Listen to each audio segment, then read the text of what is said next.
Hello, Rift Warp here. TemTem Swarm is finally out. If you're a fan of Pokemon and love roguelike games, TemTem Swarm is perfect for you. Tems are creatures similar to Pokemon, and in the TemTem game, we would capture, battle, and breed Tems to get stronger versions. However, in TemTem Swarm, we are now one of the Tems, trying to survive against waves of other Tems. Let's take a look at TemTem Swarm, which takes the core mechanics of roguelike games and makes them more fluid, diverse, and colorful with its own unique mechanics. At the start of the game, we choose one of the two available Tems. As in other games, we gain experience by collecting cubes which drop when defeating enemies, then level up and unlock new skills and equipment. Even better, after completing certain achievements, we obtain eggs that allow us to get new Tems, which can be hatched during in-game events. By trying out different Tems, new skills and gears are added to the pool, allowing for exciting new combos. To convey where the game truly shines, I'd like to briefly touch on some of the in-game mechanics. Each Tem in the game has unique passive and ultimate skills. These skills can be upgraded from the skill tree, which I will discuss later. Besides these, there's a feature called the skill pool. Depending on your Tem's elemental type, there is a pool of skills you can choose from. You start the game with a basic skill, and as you level up, you can select skills from this pool. Remember, it's a pool, and if you want to unlock new skills for your favorite Tem, you'll also need to play with other Tems of similar classes. In addition to skills, we can select power-ups called gears as we level up. This gears enhance many aspects of our abilities like duration, frequency, cooldown, and damage. Similarly, gears also has its own pool. Unlocking new gears through achievements is one of the game's most crucial elements. I believe this is where the game truly shines, the synergies. Synergies are a combo mechanism that allows you to unlock a new form of your skills after you'll upgrade your skills to level 5. And here's the key point.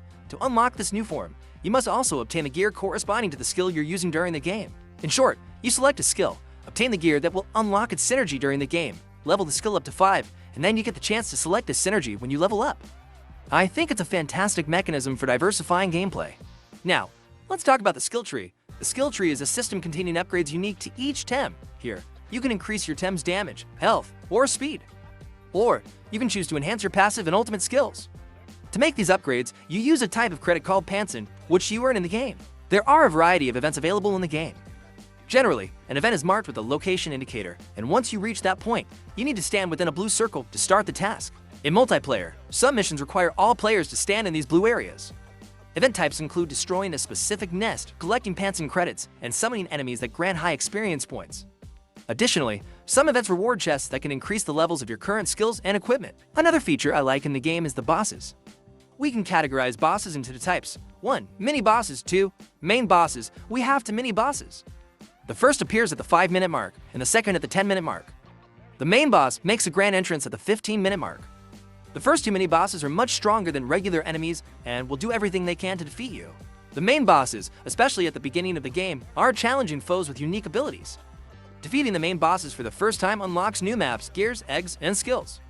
Keep in mind, defeating the main bosses in under a minute grants a special achievement. We've covered the general mechanics of the game, so let's move on to the co-op part. There are co-op sessions available for up to 3 players.